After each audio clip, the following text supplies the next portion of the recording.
اللہ میری دوڑ تیری طرف ہے، چاہے میرے کام مخلوق کے راستے سے بنا یا براہ راست بنا، میں ان مخلوق اور میں محتاجوں کی پلٹن کے پیچھے نہیں چلتا۔ میرے بھائیوں، یہ مبارک مہینہ آ رہا ہے، اس لیے کوئی لمحہ اس کا ضائع نہ ہو۔ سالہ سال اور مہینے ملیں سینکڑوں ہزاروں، یہاں ایک گھنٹہ بھی ان سے زیادہ قیمتی ہے۔ اس مہینے کے رات اور دن قیمتی ہیں، اور فرمایا یہاں تو معمولی سی خس و خاشاک بھی سونے کے بھاؤ ہے، اس کا ایک ایک لمحہ آپ تقلید سے زیادہ قیمتی ہے۔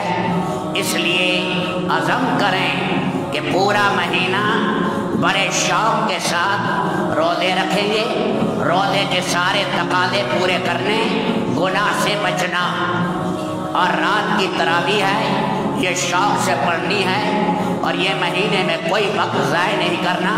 مسائل کبھی حل نہیں ہو سکتے جب تک اللہ راضی نہیں ہوگا۔ ایڑی چوٹی لگا لے، ہر آدمی روزانہ لاکھ روپیہ کما لے، دنیا بھر کے بادشاہ ساتھ ہو جائے، کبھی مسائل حل نہیں ہوں گے۔ دل پر اللہ انگارے رکھ دیں گے۔ جب تک رب سے تعلق صحیح نہیں ہے، محمد صلی اللہ علیہ وسلم کی زندگی نہیں آتی، چین و اطمینان کی دولت نہیں آئے گی۔ اس کا ایک راستہ ہے، یہ مبارک مہینہ آ رہا ہے، اللہ کے دامان رحمت کو چمٹ جائیں اور محمد صلی اللہ علیہ وسلم کے ایک ایک حکم پر جان نثار کرنے والے بنے۔ افطاریاں، سحریاں، ہر ایک کے اندر اللہ سے مانگنا اور جو اس کے تقاضے ہیں وہ پورے کرنا۔ اللہ میری دوڑ تیری طرف ہے، چاہے میرے کام مخلوق کے راستے سے بنا یا براہ راست بنا، میں ان مخلوق اور میں محتاجوں کی پلٹن کے پیچھے نہیں چلتا۔